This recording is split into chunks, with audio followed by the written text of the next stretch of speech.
The American Yawp, Chapter 29. Ronald Reagan rode a wave of a powerful political movement referred to by historians as the New Right into the presidency.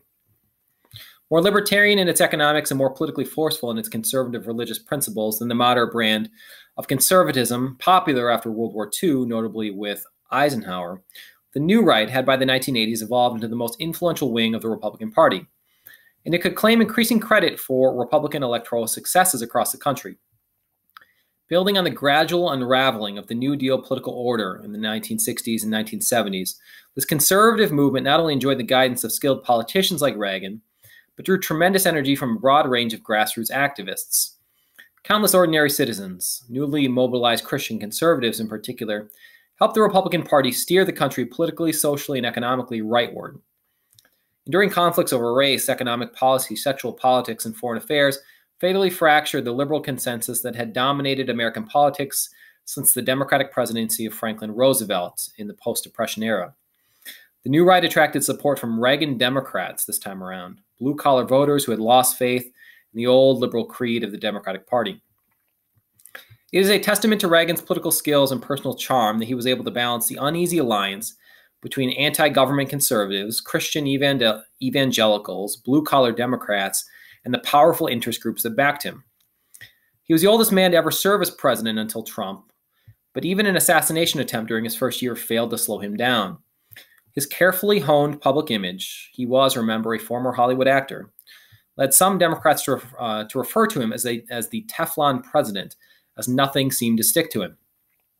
He effectively distanced himself from the pressures of the office and trusted advisors and administrators to implement his vision of the conservative government.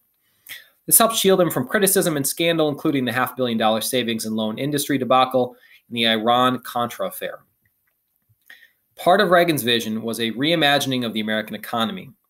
Reagan's famous experiment with supply-side economics, sometimes referred to as Reaganomics, operated on the assumption that the woes of the American economy were in large part the result of excessive taxation on wealthy individuals and businesses. Reagan pushed through bold reforms that lowered income tax rates precipitously, while his appointees to federal office also helped implement a policy of deregulation across federal departments. Though he promised to balance the federal budget, Reagan presided over record budget deficits due in part to increases in the cost of entitlement programs like Social Security and Medicare, but mostly due to his own record tax cutting and military spending. Though the president said he supported a balanced budget amendment to the Constitution, the Reagan administration added much to the federal budget, then its cuts, added more in the federal budget than its cuts and domestic spending removed, and Congress never approved any amendment to balance the budget. On the global stage, Reagan referred to the Soviet regime as the evil empire and proposed ambitious military spending in the form of the Strategic Defense Initiative, what became known as the Star Wars program, designed to shield the United States from any and all incoming nuclear missiles. Though the administration bowed to political pressure by agreeing to limited arms control negotiations, the administration created a policy known as the Reagan Doctrine, a strategy designed to help resist communism and anti-Americanism in the Third World.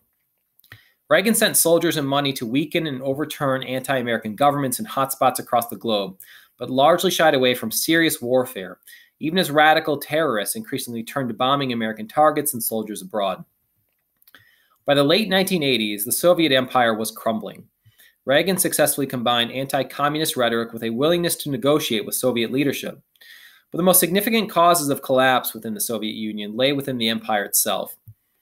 When Gorbachev made it clear that he would not send the Soviet military to prop up its failing satellite regimes, they collapsed one by one in 1989. First Poland, then Hungary, Czechoslovakia, Romania, Bulgaria, and East Germany. Within the Soviet Union, Gorbachev's proposed reforms unraveled the decaying Soviet system rather than bringing stability. In 1991, the world watched in wonder as the Soviet Union collapsed, and communism itself suffered an incredible and unthinkable setback. America now found itself in the unanticipated position of being the only real superpower left in the world. Some immediately declared an end of history, but history had not ended. Thanks to Reagan, the United States was now firmly on a rightward path, which would carry it into the 21st century.